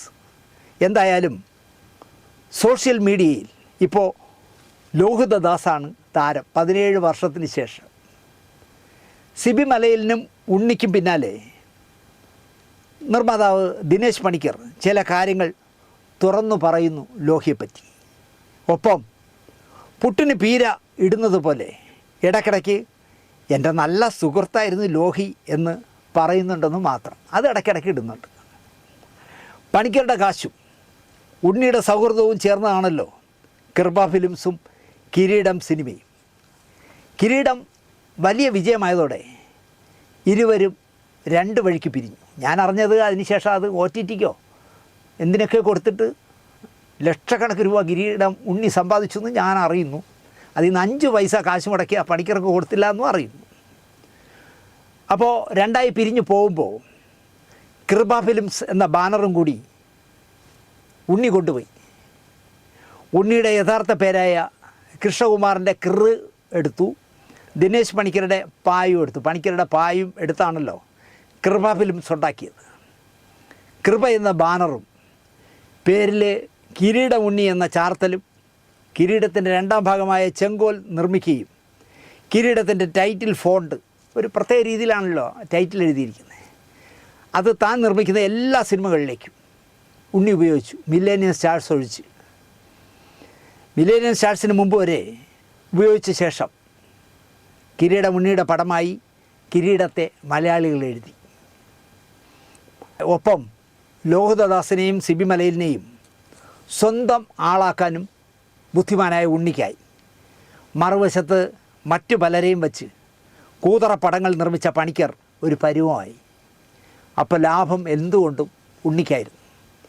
ലോഹിയും കൊണ്ട് മൂകാംബി പോവുക, ലോഹിയും കൊണ്ട് കഥ എഴുതാനായിട്ട് ബാംഗ്ലൂരിലൊക്കെ ചെന്നിരിക്കുക, ഇങ്ങനെ ലോഹി എപ്പോഴും ഉണ്ണിയുടെ കയ്യിലായിരുന്നു. പറയാൻ വന്നത് ഇതൊന്നുമല്ല. ലോഹി ചെയ്ത ഒരു ചെയ്ത്തിനെ പറ്റി പണിക്കർ ഇപ്പോൾ മനസ്സ് തുറന്നിരിക്കുന്നു. 17 വർഷത്തിന് ശേഷം സ്വന്തമായി ഒരു യൂട്യൂബ് ചാനൽ തുടങ്ങി ഉദ്ഘാടനവും സമാപനവും ഒരേ വർഷം നടത്തുന്നതിനിടയിൽ പറയാത്ത ഒരനുഭവം പണിക്കർ ഇപ്പോൾ തുറന്നു പറഞ്ഞിരിക്കുന്നു. സ്വന്തം യൂട്യൂബ് ചാനൽ നടത്തിയാണ്, അതിൽ പറഞ്ഞില്ല. സ്വാഗതമടക്കം ഒരു പിടി നല്ല സിനിമകൾ ചെയ്ത ആനന്ദ് എന്ന് പറഞ്ഞൊരു നിർമ്മാതാവുണ്ട് തിരുവനന്തപുരത്ത്. അദ്ദേഹം സുഹൃത്തായ ദിനേശ് പണിക്കരെ വിളിക്കുന്നു. ഞാനൊരു പടം നിർമ്മിക്കുന്നു പണിക്കരെ, സിബി മലയിലായിരിക്കും സംവിധാനം, ലോഹിതദാസ് തിരക്കഥ എഴുതും, മോഹൻലാലാണ് നായകൻ, നിനക്ക് ഈ പടം വിതരണം ചെയ്യാമോ? സമ്മതം. ലോഹിക്കും സിബിക്കും 2 ലക്ഷം രൂപ വീതം അഡ്വാൻസ് ദിനേശ് പണിക്കർ തന്നെ നേരിട്ട് നൽകി. സ്ക്രിപ്റ്റ് എഴുതാനായി ബാംഗ്ലൂർക്ക് വിടുന്നു സിബി മലയിലിനെയും ദിനേശ് പണിക്കരെയും. ഇവിടെ ഇരുന്ന് എഴുതിയാൽ എഴുത്ത് നടക്കില്ല. പണിക്കർ ബാംഗ്ലൂരിലേക്ക് പോകാനുള്ള വണ്ടിയും ഏർപ്പാടാക്കി കൊടുത്തു. ബാംഗ്ലൂർക്ക് പോകാനായി വെളുപ്പിന് വന്ന കാറിൽ കയറി സിബി മലയിൽ ലോഹിതദാസിൻ്റെ വീട്ടിൽ ചെല്ലുമ്പോൾ വീട് താഴിട്ട് പൂട്ടിയിരിക്കുന്നു. അവിടെ ഒരു കല്ലിൽ ഒരു കത്ത് വച്ചിരിക്കുന്നു. മഴ വരാത്തത് നന്നായി, അല്ലെങ്കിൽ കാറ്റടിക്കാത്തത് നന്നായി, അല്ലെങ്കിൽ അത് പറന്നു പോയേനെ. ആ കത്ത് സിബി ഇപ്പോഴും നിധി പോലെ സൂക്ഷിച്ച് വച്ചിട്ടുണ്ട് അത്രേ. പ്രിയപ്പെട്ട സിബി, ചില പ്രത്യേക സാഹചര്യത്തിൽ എനിക്ക് നിങ്ങളുടെ ഈ ചിത്രത്തിൽ നിന്നും പിൻവലിയേണ്ടി വരുന്നു. എനിക്ക് ഓണത്തിന് തിയേറ്ററിൽ എത്തിക്കേണ്ട രീതിയിൽ സി ലൈനിൻ്റെ മമ്മൂട്ടി ചിത്രം അരയൻ ഞങ്ങളുടെ വീട് തുടങ്ങണം. ഞാനത് തിരക്കഥ എഴുതി സംവിധാനം ചെയ്യാനുള്ള ഓഫറാണ് എനിക്ക് തന്നത്. ആദ്യമായിട്ട് സംവിധാനം ചെയ്യാൻ പോണ പടമാണ്, പക്ഷെ നടന്നില്ല. പൈസയും അതിനുള്ള ഓഫർ തന്നു എന്ന് മാത്രമല്ല, പൈസയും എത്തിച്ചു. എനിക്ക് പൈസ അത്യാവശ്യമായതിനാൽ അത് ചെയ്തിട്ട് നിങ്ങളുടെ ഇത് ചെയ്യാം. മനസ്സിലായി? ഇത് 2 ലക്ഷം അഡ്വാൻസ് വാങ്ങിച്ചാണ്. അതിനവിടെ ഇട്ടിട്ടാണ് സി ലൈനിന് വേണ്ടി പടം ചെയ്യാൻ പോയത്. എന്നോട് ചെയ്തത് കൊടും ചതിയ. ആര് പറയുന്നു? ദിനേശ് പണിക്കർ പറയുക, എന്നോട് ചെയ്തത് കൊടും ചതിയാണ് ലോഹിതദാസ് കാണിച്ചത്. പക്ഷേ ലോഹി നല്ല മനുഷ്യനാണ്, മാന്യനാണ്. എനിക്ക് ആ മനുഷ്യനോട് ദേഷ്യം തോന്നിയിട്ടേയില്ല. 2 ലക്ഷം രൂപ അഡ്വാൻസ് വാങ്ങിയിട്ട് ബാംഗ്ലൂർ പോകാനുള്ള കാറ് ചെല്ലുമ്പോൾ ഞാനിത് ചെയ്യുന്നില്ല, ഞാൻ വേറൊരു പടത്തിൽ നിന്ന് അഡ്വാൻസ് വാങ്ങിച്ചാൽ അത് ചെയ്യാൻ പോവുകയാണ് എന്ന് കത്തെഴുതി വെച്ച ലോഹിയെപ്പറ്റി പറയുകയാണ്. എന്നോട് ചെയ്തതൊക്കെ കൊടും ചതിയാ.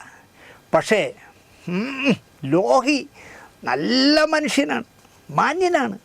എനിക്ക് ആ മനുഷ്യനോട് ദേഷ്യം തോന്നിയിട്ടേയില്ല. ഞാനതുകൊണ്ട് അയാളെ കാണുമ്പോൾ വിളിക്കും, എന്ന് വിളിക്കും.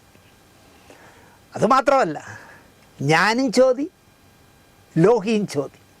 അങ്ങും ചോദി അടിയനും ചോദി എന്ന് പണ്ടൊരു മഹാരാജാവിനോടൊരു പാവം മനുഷ്യൻ പറഞ്ഞ പോലെ ഞാനും ലോഹി, അല്ല ഞാനും ചോദി, ലോഹിയും ചോദി.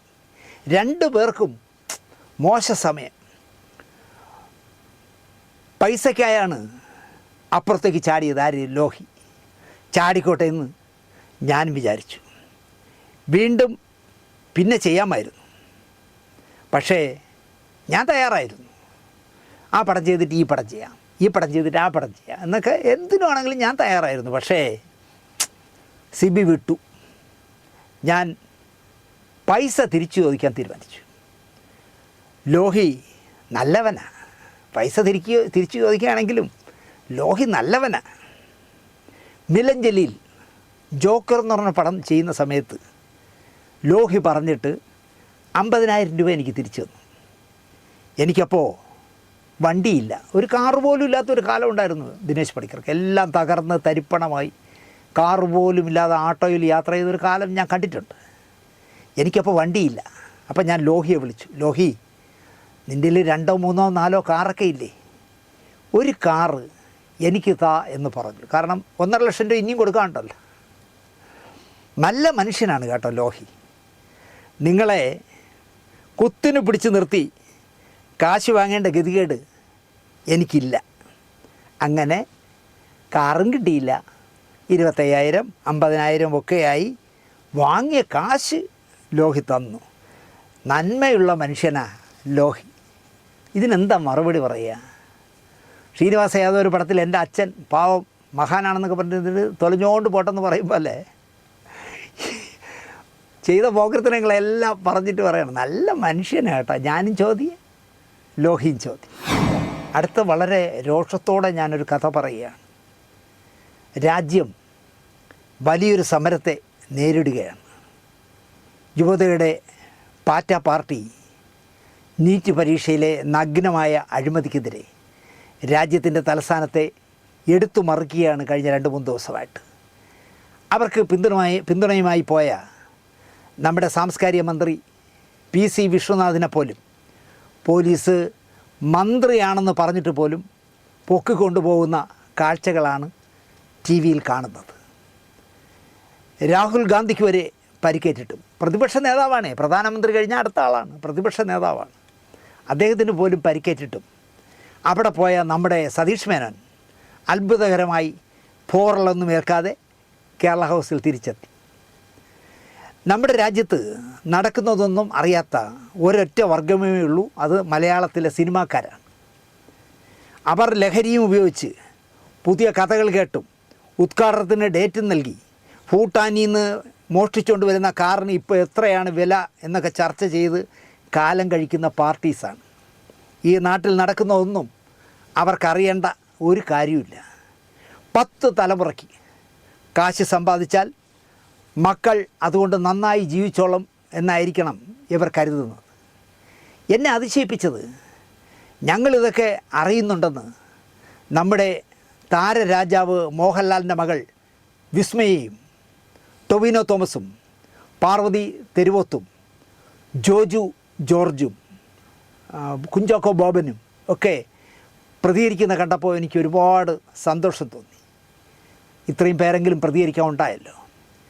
കഷ്ടപ്പെട്ട് പഠിച്ച് പരീക്ഷ എഴുതാൻ വരുന്ന പാവങ്ങളുടെ പ്രതീക്ഷകളെയാണല്ലോ നിരുത്തരവാദപരമായി തല്ലിക്കെടുത്തുന്നത്. സ്വന്തം പൗരന്മാരോട് ഒരു ജനാധിപത്യ രാജ്യം പ്രതികരിക്കേണ്ടത് ഇങ്ങനെയോ എന്നാണ് മോഹൻലാലിൻ്റെ മകൾ വിസ്മയ ചോദിച്ചത്. ആ ചോദ്യത്തെ ടൊവിനയും ജോജയും പാർവതി തെരുവോത്തും ഒക്കെ പിന്തുണച്ചിരിക്കുന്നു. ഇവിടെ ഞാൻ കോൺഗ്രസ്, ഞാൻ കമ്മ്യൂണിസ്റ്റ് എന്ന് പറഞ്ഞ് ഔദാര്യങ്ങൾ പറ്റുന്ന കുറേ ഉണ്ണാക്കന്മാരുണ്ട്.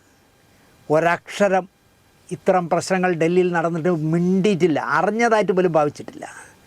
ഇവിടെയാണ് പ്രകാശ് രാജ് എന്ന നട്ടെല്ലുറപ്പുള്ളവൻ്റെ പ്രസക്തി. പാർട്ടികൾക്ക് പിന്തുണ പരസ്യമായി അറിയിക്കാൻ പ്രകാശ് രാജ് ഡൽഹി ചെന്നു. ഷബന ആസ്മി അദ്ദേഹത്തെ സ്വീകരിച്ചു. വിദ്യാർത്ഥികൾ ആവേശത്തോടെ പ്രകാശ് രാജിനെ വാനോളം ഉയർത്തി. ഇതൊക്കെ ഉണ്ണാക്കന്മാർ കാണട്ടെ എന്ന് മാത്രമേ അതിനെപ്പറ്റി പറയാനുള്ളൂ. ഇന്ന് ഞാൻ ഇങ്ങോട്ട് വരുമ്പോൾ കേൾക്കുന്ന വാർത്ത, ഈ മോഹൻലാലിനൊന്നും നാണമില്ല കേട്ടോ. മോഹൻലാലിൻ്റെ ഒരു പടം വന്നല്ലോ, ഇപ്പോൾ പൃഥ്വിരാജ് ഡയറക്റ്റ് ചെയ്തൊരു പടം വന്നല്ലോ, എമ്പുരാൻ. ആ പടം കണ്ടിട്ട് പുറത്തിറങ്ങി മല്ലിക ചേച്ചിയെ കെട്ടിപ്പിടിച്ച് ഉമ്മവും കൊടുത്ത് ഇന്ദ്രജിത്തിനെയും കെട്ടിപ്പിടിച്ച് രാജുവിനോട് എനിക്ക് അസൂയ തോന്നുന്നു, ഇതുപോലൊരു സിനിമ എടുക്കാൻ മഹാഭാഗ്യം വേണം എന്നൊക്കെ പറഞ്ഞ് പോയിട്ട് വീട്ടിൽ ചെന്നിരുന്നിട്ട് രാജ്യദ്രോഹ ചിത്രമാണിത് എന്ന് പറഞ്ഞ് എമ്പുരാനെതിരെ നീങ്ങിയ മഹാനാണല്ലോ നമ്മുടെ മേജർ. സത്യം പറഞ്ഞാൽ മോഹൻലാലിനൊന്നും സുരേഷ് കുമാറിനെ പോലുള്ള ഒരാളെയും വേണ്ട. കലർപ്പില്ലാത്ത ജനസംഘക്കാരനായ RSSകാരനായ BJPക്കാരനായ സുരേഷ് കുമാറിനെയൊന്നും മോഹൻലാലിന് വേണ്ട. അപ്പം കാണുന്നവനെ അപ്പ എന്ന് വിളിക്കുന്നവന്മാർ മതി മോഹൻലാലിന്. ആ മേജർ ഇന്ന് വിസ്മയെ തിരുത്തുന്നു. വിദേശത്ത് എവിടെ പോയി പഠിച്ചതുകൊണ്ട് വിസ്മയുടെ തലയിൽ ആൾ താമസമില്ല, രാജ്യ താല്പര്യം. രാജ്യത്തിൻ്റെ അഖണ്ഡതയും രാജ്യത്തിൻ്റെ താല്പര്യമൊക്കെ നീയൊക്കെ പറഞ്ഞു തന്നിട്ടാണ് ഞങ്ങളൊക്കെ പഠിക്കാനുള്ളത്. വിസ്മയെ പഠിപ്പിക്കുന്നു.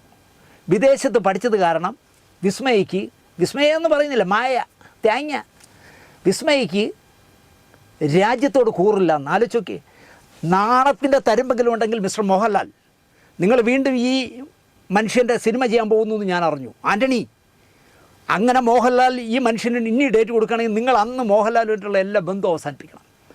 സ്വന്തം ചോരയിൽ ജനിച്ച മോളെ കൊത്തിക്കീറി പറിക്കാനായിട്ട് പരസ്യമായി വിസ്മയ്ക്കെതിരെ വാചകമടിക്കുന്ന മേജർ. പിന്നെ വേറൊരാളെ ഞാൻ പറയുന്നില്ല, മറ്റേ കോഴിക്കോട്ട് അല്ല തൃശ്ശൂർ എവിടെയോ ലേലുലു എന്ന് പറയുന്ന ഒരു ഒട്ടകം ഉണ്ടല്ലോ. ഈ ഒട്ടകവും ചപ്പും ചവറും ചുണ്ണാമ്പുകളും എല്ലാം കൂടെ ചേർന്ന് നമ്മളെ രാജ്യത്തെ ശിഥിലമാക്കാനുള്ള ശ്രമങ്ങളാണ് നടത്തുന്നത്. എന്നിട്ട് അതിനെല്ലാം പറയുന്നത് രാജ്യസ്നേഹം, ഇവൻ്റെയൊക്കെ കുടുംബ വകയാണ് രാജ്യസ്നേഹം. നമ്മൾ ജനിച്ചു വളർന്ന നാടിനോട് നമുക്ക് സ്നേഹമില്ലേ? ഇവനൊക്കെ അധികാരത്തിൽ വന്ന പള്ളിക്കൂടത്തിൽ പോയിട്ടില്ലാത്തവന്മാർ ഭരിക്കുമ്പോൾ മാത്രമാണ് രാജ്യസ്നേഹം വരുന്നത്. പറഞ്ഞാൽ കൂടിപ്പോവും. എന്തായാലും എന്നിട്ട് പറയുക, വിസ്മയ അഭിനയിച്ച സിനിമ വന്നാൽ ഞങ്ങൾ കാണില്ലെന്ന്. 40 വർഷം 42 വർഷമായി മോഹൻലാൽ സിനിമയിൽ വന്നിട്ട്. അന്ന് നീയൊക്കെ സിനിമ കണ്ടിട്ടല്ല മോഹൻലാൽ താരമായി വളർന്നത്. മോഹൻലാലിനെ ജാതിയില്ലാതെ മതമില്ലാതെ രാഷ്ട്രീയമില്ലാതെ അയാൾ അഭിനയിക്കുന്നതിൻ്റെ അത്ഭുതം കണ്ട് സ്ക്രീനിൽ കണ്ടാണ് ആളുകൾ തിയേറ്ററിൽ കയറുന്നത്. നിൻ്റെ ഒന്നും ഒരു ഓശാരും വേണ്ട, നീയൊന്നും സിനിമ കാണണ്ടെന്നേ. എമ്പുരാൻ വന്നപ്പോഴും പറഞ്ഞു ഞങ്ങൾ കാണൂല എന്ന്. എടാ, നിന്നെയൊക്കെ ആരെങ്കിലും സിനിമ കാണാൻ വിളിക്കുന്നുണ്ടോ? വേറെ പണി നോക്കടാ ചാണക തലയന്മാരെ. വിസ്മയുടെ പടം വന്നാൽ കാണൂല. ഞാനിതാ ഇപ്പോൾ പറയുന്നു, വിസ്മയ അഭിനയിച്ചത് ചിലപ്പോൾ ഒരു തല്ലിപ്പൊളി പടമായിരിക്കാം. കേരളത്തിലെ യുവജന സംഘടനകൾ ഒറ്റക്കെട്ടായിട്ട് ആ കുട്ടിയോടൊപ്പം അണിനിരന്ന് ആ സിനിമ സൂപ്പർ ഹിറ്റാക്കണമെന്ന് ഞാൻ പറയും. ആന്റണിക്ക് കാശുണ്ടാക്കാൻ വേണ്ടിയല്ല ഞാൻ പറയുന്നത്, വിസ്മയെ വിജയിപ്പിക്കണം. കാരണം മോഹൻലാലിന് പോലും ഇല്ലാത്ത ആർജവം, ഈ രാജ്യത്ത് എന്ത് നടക്കുന്നു എന്ന് അന്വേഷിക്കാത്ത പ്രണവിന് പോലും ഇല്ലാത്ത ആർജവം വിസ്മയെ പോലൊരു കുട്ടി കാണിച്ചപ്പോൾ പറയുകയാണ്, ഈ മേജർ പറയുകയാണ് അവൾ വിദേശത്ത് പഠിച്ചുകൊണ്ട് രാജ്യസ്നേഹമില്ലാന്ന്. ഇയാളെ നാക്ക് മുഴുക്കില്ലെന്ന് നിങ്ങൾ ആലോചിച്ച് നോക്കി. മോഹൻലാലിനോ മോഹൻലാലിൻ്റെ കുടുംബത്തിനോ രാജ്യസ്നേഹമില്ലാത്തവരാണ്. തൻ്റെ ഉണക്ക പാർട്ടിയെ പിന്തുണച്ചാൽ മാത്രമേ രാജ്യസ്നേഹം വരുള്ളൂ. എനിക്ക് ഒരുപാട് ചൊറിഞ്ഞു വരുന്നു മേജറെ. വൃത്തികെട്ട വർത്തമാനം പറയുന്നതിനൊക്കെ ഒരു ഒരു എന്താ പറയുക, അതിർവരമ്പ് വേണം. സുരേഷ് കുമാറൊക്കെ ഇത് കേൾക്കുന്നില്ല എന്നാണ് ഞാൻ ആലോചിക്കുന്നത്. പക്ഷേ സുരേഷ് കുമാറൊന്നും ഇടപെടില്ല. കാരണം മോഹൻലാലും ആൻ്റണിയും ഒക്കെ ഈ മേജർമാരെ പോലെയുള്ളവന്മാരെ പൊക്കിക്കൊണ്ട് നടക്കുന്നവന്മാരായതുകൊണ്ട് സുരേഷൊന്നും ഇടപെടില്ല. രാജ്യസ്നേഹം പഠിപ്പിക്കുന്ന വിസ്മയെ ആര്? മേജർ. എന്തെല്ലാം കേസുകൾ അയാളുടെ പേരിലുണ്ടെന്ന് അന്വേഷിച്ച് നോക്കൂ. അയാളാണ് രാജ്യസ്നേഹം ചിരയ്ക്കാൻ നടക്കുന്നത്. ഇതിൽ കൂടുതൽ ഞാൻ അതിനെപ്പറ്റി പറയുന്നില്ല. സത്യം പറഞ്ഞാൽ എനിക്ക് പെട്ടെന്ന് ഞാൻ മൂഡ് ഓഫ് ആവും. അതാണ് എൻ്റെ പ്രശ്നം. നമ്മൾ നല്ല സ്മൂത്തായിട്ട് കഥ പറഞ്ഞു തുടങ്ങിയതാണ്. പക്ഷേ എന്ത് ചെയ്യാം, ഒരു കഥ കൂടി പറഞ്ഞ് അവസാനിപ്പിക്കാം. മോഹൻലാലിൻ്റെ ആദ്യ ചിത്രമെന്ന് ചരിത്രം രേഖപ്പെടുത്തുന്നത് തിരനോട്ടത്തിലാണല്ലോ. അതിൻ്റെ കലാസംവിധായകനായി പ്രവർത്തിച്ച കെ സുധാകരൻ 76ാമത്തെ വയസ്സിൽ ഇക്കഴിഞ്ഞ 20-ാം തീയതി വിട പറഞ്ഞു തൃശ്ശൂർ പറപ്പുക്കരയിൽ. വിട പറയും മുമ്പേ ഇളക്കങ്ങൾ, ഈ ലോകം, ഇവിടെ കുറേ മനുഷ്യർ തുടങ്ങി. 20ഓളം സിനിമകളിൽ സുധാകരൻ്റെ കലാസംവിധാനമുണ്ടായിരുന്നു. നല്ലൊരു ചിത്രകാരൻ കൂടിയാണ് സുധാകരൻ. യാത്രാമൊഴി എന്ന പേരിൽ ഒരു സിനിമ സംവിധാനം ചെയ്തുവെങ്കിലും അത് പുറത്തു വന്നില്ല. ചിത്രകല അധ്യാപകനായി കുറേ കാലം നന്ദിക്കര ശ്രീരാമകൃഷ്ണ വിദ്യാനികേതൻ സ്കൂളിൽ പ്രവർത്തിച്ചു. ഭാര്യയും അധ്യാപികയായിരുന്നു വത്സല.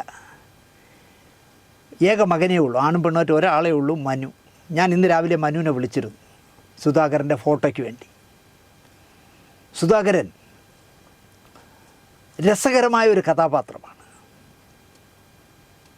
അത് പി.കെ. ശ്രീനിവാസൻ്റെ യൂട്യൂബിലുണ്ടോയെന്ന് അല്ല ഫേസ്ബുക്കിലുണ്ടോയെന്ന് എനിക്കറിയില്ല, പുസ്തകത്തിലുണ്ട്.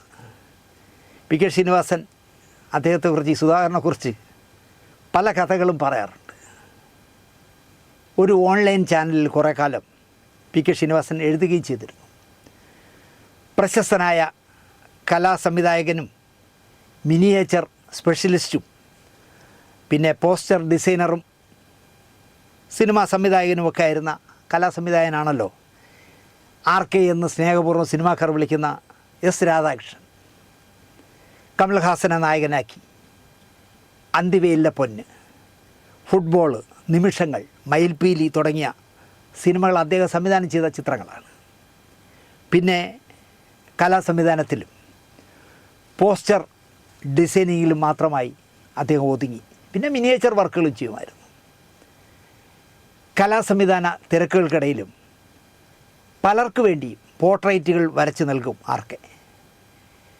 നമ്മുടെ കഴിഞ്ഞ ആഴ്ചത്തെ ഒരു പ്രോഗ്രാമിൽ ഞാൻ പറഞ്ഞു, കഴിഞ്ഞ വാരം ആർ.കെ താമസിക്കുന്ന പുന്നമൂട്ടിലെ വീട്ടിൽ ചെല്ലുമ്പോൾ, ഞാനും പി.കെ. ശ്രീനിവാസനുമായിട്ട് ചെല്ലുമ്പോൾ, കവടിയാർ കൊട്ടാരത്തിലെ ഒരു പിൻഗാമി സ്ത്രീയെ ക്യാൻവാസിൽ വരച്ചുകൊണ്ടിരിക്കുകയായിരുന്നു ആർ.കെ. പാലായിൽ നിന്നും സിനിമ നഗരത്തിൽ വന്ന ധനാഢ്യനായൊരു നിർമ്മാതാവ് തൻ്റെ മുതലാളിയായിരുന്ന അപ്പൻ്റെ പോർട്രേറ്റ് വരയ്ക്കാൻ രാധാകൃഷ്ണനെ ഏൽപ്പിച്ചു, ആർ.കെയെ ഏൽപ്പിച്ചു. വരുന്ന അപ്പൻ്റെ ചരമവാർഷികത്തിന് താങ്കൾ വരയ്ക്കുന്ന ഈ പോർട്രേറ്റ് വച്ച് വേണം പ്രാർത്ഥിക്കാനെന്നും മകൻ മുതലാളി പ്രത്യേകം പറഞ്ഞ് കാശും കൊടുത്തിട്ടാണ് പോയത്. രാധാകൃഷ്ണനെ ആർ.കെയെ പരിചയമുള്ളവർക്കെല്ലാം അറിയാം, നന്നായിട്ട് എല്ലാവർക്കും അറിയാം, ആൾ ഒരു ഇൻ്റർനാഷണൽ ഉഴപ്പനാണെന്ന്. ഭാര്യയും മക്കളും പ്രാരാബ്ദങ്ങളും ഒന്നും ഇല്ലാത്തതിനാലാകണം ആർ.കെ അല്ലെങ്കിൽ രാധാകൃഷ്ണൻ ചേട്ടൻ അങ്ങനെ ആയിപ്പോയതിൻ്റെ പ്രധാന കാരണം പോസ്റ്റർ ഡിസൈനിങ്ങിലും കലാസംവിധാനത്തിലും നിന്ന് തിരിയാനാകാത്ത തിരക്കുള്ളതിനാൽ പാലാ മുതലാളിയുടെ പോർട്രേറ്റ് ഉടനെയൊന്നും തീരാനിടയില്ല. ഈ വാർഷികത്തിനും നടക്കില്ല, അടുത്ത വർഷത്തെ ചരമവാർഷികത്തിനും നടക്കില്ല എന്ന് നമുക്കറിയാം. എന്നാലും ഇടയ്ക്കിടെ മകൻ മുതലാളി പാലായിൽ നിന്നും മദ്രാസിൽ തിരക്കി വരും. അപ്പൻ്റെ വരച്ചു തീരാത്ത പടം അയാൾക്ക് സംതൃപ്തി നൽകി. തൻ്റെ അതിസമ്പന്നനായ അപ്പനെ ആവാഹിച്ചു വച്ചതുപോലെ പൂർത്തിയാകാത്ത ചിത്രം തന്നെ സാക്ഷിയാണ് എന്ന് അയാൾ പറയുകയും ചെയ്യും. ടിപ്പിക്കൽ പാലാക്കാരൻ അച്ചായന് വേണ്ട കൊമ്പൻ മീശയും ഉണ്ട കണ്ണുകളും ഒക്കെ ആർ.കെ മനോഹരമായി സ്കെച്ചിട്ട് വച്ചിരിക്കുന്നു. താൻ കൊടുത്ത ചെറിയൊരു ഫോട്ടോയിൽ നിന്ന് ഈ കലാകാരൻ അപ്പൻ്റെ അനാട്ടമി കൃത്യമായി ഒപ്പിയെടുത്ത് വച്ചിരിക്കുന്നല്ലോ എന്ന് അതിശയപ്പെട്ടു. 80% പണികളെ കഴിഞ്ഞിട്ടുള്ളൂ അവസാനമായിട്ട് ചെന്നപ്പോൾ. 100% ആവുമ്പോൾ അപ്പം മുതലാളി കുഴിയിൽ നിന്ന് എണീറ്റ് വന്ന് ജീവനോടെ ഇരിക്കുമെന്ന് മകൻ മുതലാളി ഉറപ്പിച്ചു. അക്കാലത്തെ ആർ.കെയുടെ ശിഷ്യഗണങ്ങളിൽ 1ാം സ്ഥാനക്കാരനാണ് ഈ കഴിഞ്ഞ 20-ാം തീയതി മരണപ്പെട്ട കെ സുധാകരൻ. ആ സമയത്ത് ഷൂട്ടിംഗ് നടക്കുന്ന സിനിമയിൽ ധനാഢ്യനായ ഒരാളിൻ്റെ വലിയ പടം വേണം ചുവരിൽ വയ്ക്കാൻ. സുധാകരൻ ഓടി ഗുരുവിൻ്റെ വീട്ടിലെത്തി. ഗുരുവിൻ്റെ വാടക വീടാണെങ്കിൽ വഴിയമ്പലം പോലെയാണ്.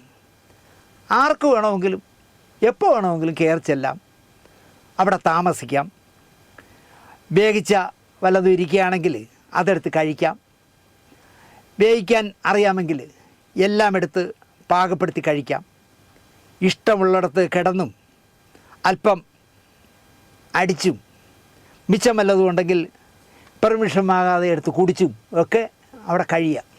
ഒരു വഴിയമ്പലം എന്ന് പറയാം ആർ.കെയുടെ. നമ്മുടെ നിർമ്മാതാവ് സുരേഷ് കുമാർ, മോഹൻലാൽ, പ്രിയദർശൻ തുടങ്ങി നിരവധി പേരുടെ ശരണാലയമാണത്. ശരണാലയമായിരുന്നു ആർ.കെയുടെ മദ്രാസിലുള്ള വീട്.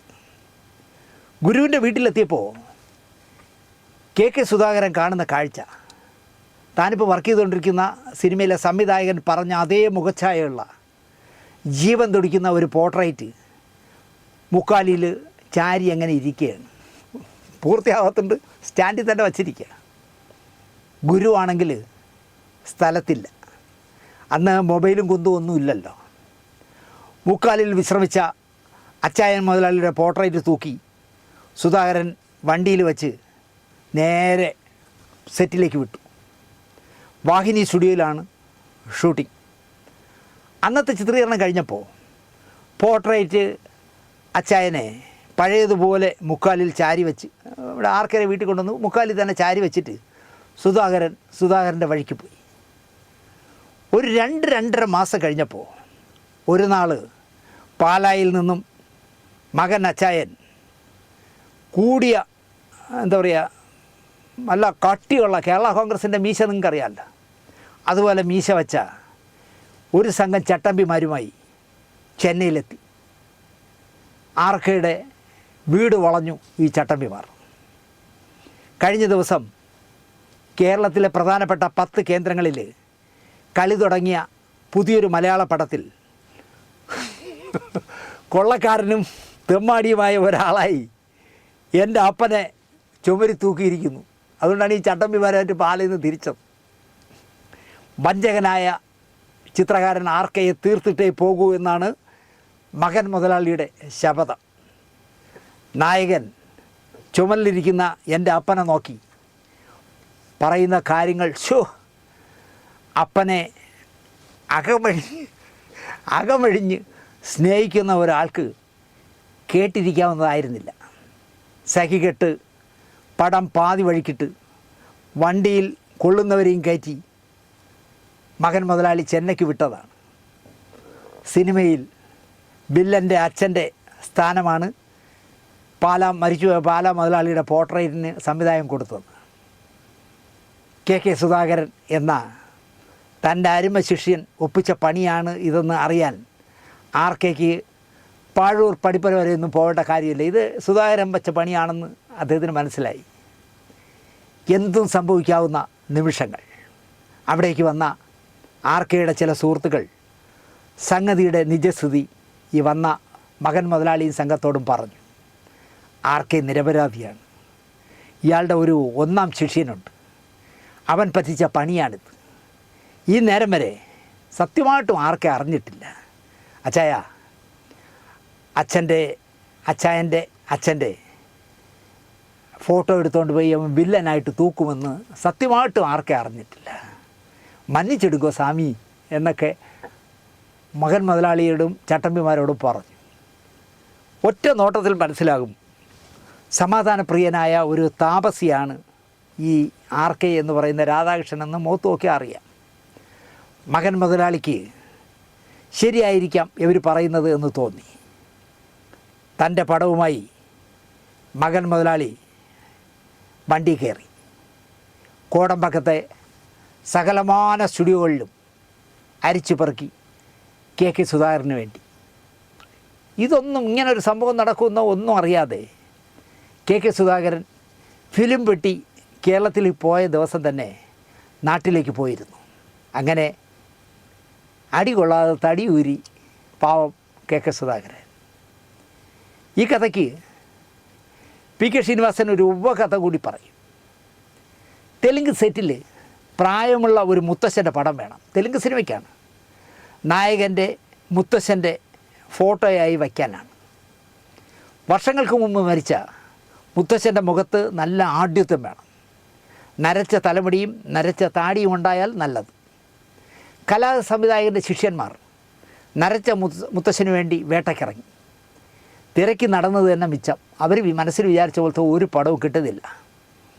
സംവിധായകൻ പറഞ്ഞ പോലെ ഒരു ഫോട്ടോ മദ്രാസിലെങ്ങും കിട്ടാനില്ല. അവസാനം ബർമ ബസാറിലെ ഫോട്ടോ ഫ്രെയിം ചെയ്ത് കൊടുക്കുന്ന കടകളിൽ തപ്പാനായിട്ട് പോയി. അതാ ഒരു ഉഗ്രൻ ചിത്രം തങ്ങളെ നോക്കി ചിരിച്ചുകൊണ്ടിരിക്കുന്നു. പറഞ്ഞ വില കൊടുത്ത് ആ മുത്തശ്ശൻ്റെ പടം അവർ വാങ്ങിച്ചു. ചിത്രം കണ്ട സംവിധായകനും ഭയങ്കര സന്തോഷം. എവിടെ നിന്ന് ഒപ്പിച്ചടാ ഇങ്ങനത്തെ ഒരു മനുഷ്യനെ, എന്താ ഭംഗി. ഫസ്റ്റ് പടം ചുവരിൽ വെച്ചു, ചിത്രീകരിച്ചു, പടം റിലീസായി. ഈ ചിത്രം ഏതോ ദ്രോഹികൾ വിലയ്ക്ക് വാങ്ങി മലയാളത്തിലേക്ക് ഡബ് ചെയ്തു. പടം കേരളത്തിലെ തിയേറ്ററുകളിൽ കളിച്ചു.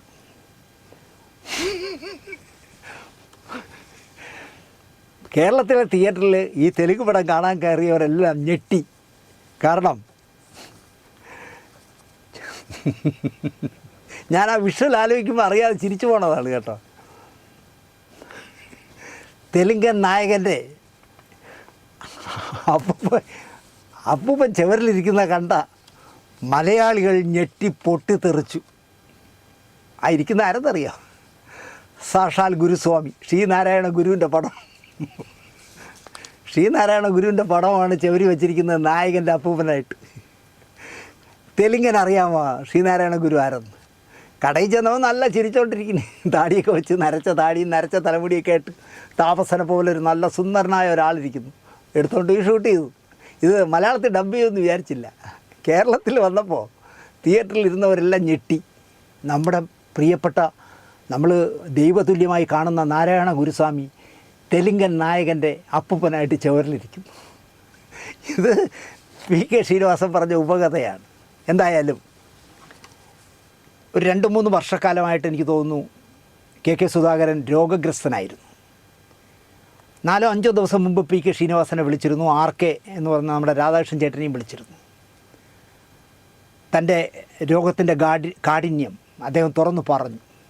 ഞാൻ ഇനി അധികകാലം ഉണ്ടാവില്ല എന്നുള്ള രീതിയിൽ. വേദനയുടെ ലോകത്ത് നിന്നും KK സുധാകരൻ മറഞ്ഞു. ഞാനിന്ന് മോനെ വിളിച്ചിട്ട് മോനെ എനിക്ക് മോൻ്റെ നമ്പറില്ല. അപ്പോൾ ഞാൻ RKയെ വിളിച്ചു. അപ്പോൾ RK നമ്പർ അയച്ചു തന്നു. ഇതിൽ 3 നമ്പർ അയച്ചതിൻ്റെ പറഞ്ഞു, ഇതിലൊന്ന് അദ്ദേഹത്തിൻ്റെ ഭാര്യയുടെ ആണോ, ഒന്ന് മോൻ്റെ ആണോ, ഒന്ന് KK സുധാകരൻ്റെ ആണ്. ഇതിൽ ഏതിലെങ്കിലും ഒന്ന് വിളിച്ചു നോക്ക് പറഞ്ഞു. ഞാൻ ആദ്യം വിളിച്ചപ്പോൾ തന്നെ മകനാണ് എടുത്തത്. ഞാൻ പറഞ്ഞു മോനെ എൻ്റെ പേര് ഇന്നാണെന്ന് പറഞ്ഞപ്പോൾ അറിയാം അങ്കിളേ എന്ന് പറഞ്ഞു. അപ്പോൾ ഞാൻ കാര്യം പറഞ്ഞു. എനിക്ക് 2 ഫോട്ടോ അദ്ദേഹം അയച്ചു തന്നു. KK സുധാകരൻ്റെ ആത്മാവിന് നിത്യശാന്തി നേർന്നുകൊണ്ട്. നല്ല നർമ്മബോധമുള്ള മനുഷ്യനായിരുന്നു. KK സുധാകരൻ്റെ ആത്മാവിന് നിത്യശാന്തി നേർന്നുകൊണ്ട് ഈ ആഴ്ചത്തെ വാരഫലം നിങ്ങൾക്ക് ഇഷ്ടപ്പെട്ടിരിക്കും എന്ന് വിശ്വസിച്ചുകൊണ്ട്. ഡൽഹിയിൽ പാർട്ടികൾ നടത്തുന്ന സമരത്തെക്കുറിച്ച് പറഞ്ഞപ്പോൾ ഞാൻ ഇത്തിരി ആവേശം കൂടിപ്പോയി. കാരണം എൻ്റെ മകൻ നീറ്റ് പരീക്ഷ എഴുതി ഇപ്പോൾ ഡൽഹി നടക്കുന്ന സമര പോരാട്ടത്തിലുണ്ടെങ്കിൽ അവൻ്റെ തല അടിച്ചു പൊളിക്കുന്നത് കണ്ടാൽ, എനിക്കൊരു മകളുണ്ടെങ്കിൽ ആ മകളെ ആൺ പോലീസുകാർ ഇട്ടിരിക്കുന്ന ഡ്രസ്സ് വലിച്ചു കീറുന്ന കണ്ടാൽ എനിക്കുണ്ടാകാവുന്ന വികാരമാണ് ഞാൻ നേരത്തെ അല്പം ദേഷ്യത്തോടെ സംസാരിച്ചത്. ഈ ആഴ്ചത്തെ വാരഫലം നിങ്ങൾക്ക് ഇഷ്ടപ്പെട്ടിരിക്കുമെന്ന് പറഞ്ഞ് വിശ്വസിച്ചുകൊണ്ട് ഞാൻ നിർത്തുന്നു. നന്ദി, നമസ്കാരം.